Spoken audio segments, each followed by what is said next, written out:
It is expanding rapidly. From information available through Vanitech, which is the organization that looks after the producers and suppliers and consumers of vanadium products worldwide. They obviously do a lot of research. It is apparent that more than 280 vanadium redox flow battery installations are currently in planning stage or construction stage or in production. Once installed, the expected aggregate capacity of all these installations are expected to exceed about 9 gigawatt hours or 2.6 gigawatt, which is quite a lot of capacity, considering that some installations in the world, conventional suppliers of power generations, probably 2 to 3 gigawatt. That's quite a significant amount. And in our view, the market has reached a tipping point and will develop rapidly to the extent that VRFBs could become a household word within the next few years.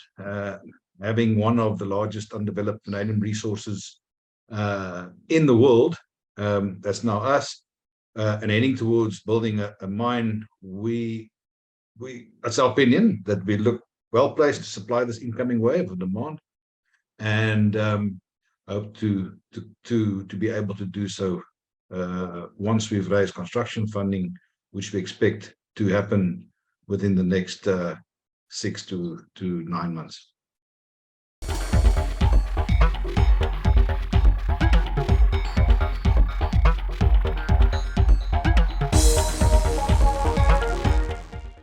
At this stage, it's expected to be up to 20% rather of vanadium demand, and so VRFBs will contribute in the next 5 years about 20 to 25% of vanadium demand. If you ask me to do a very rudimentary calculation, and please take caution, of course, that you should not act on this, because I'm just doing it from the information that I've accumulated over the past few years. I'd assume that about 140,000 tons of vanadium is produced per annum in 2028, and that should fulfill, from all sectors, excluding VRFBs, of course, an assumed average price of, let's say, $9.50 per pound.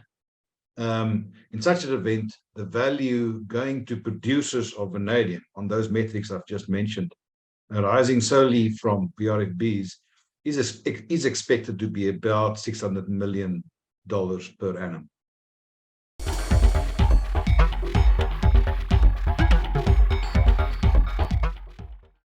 As the VRFBs, or vanadium redox flow batteries, are eminently suited to store large amounts of energy and retain that energy until it is required, it will most probably be applied in grid storage environments tied with renewable energy generation.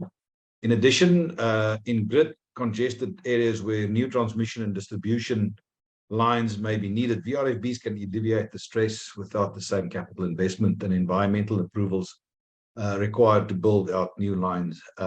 Similarly, vanadium redox flow batteries can also act as replacements to diesel generators, such as microgrids to remote or isolated communities. However, at the same time, it could also be used to provide grid stability and be economically viable in peak shaving environments or arbitrage, i.e. storage energy that has the arbitrage part of it from any source when power is economically viable in peak hours where it's more expensive. VRFBs can also find its way into homes in small-scale applications where the safety record of VRFBs are a bit better than other technologies currently available. And the fact that these batteries would still hold significant value, even though their life might have been used up, which is about 20 to 25 years.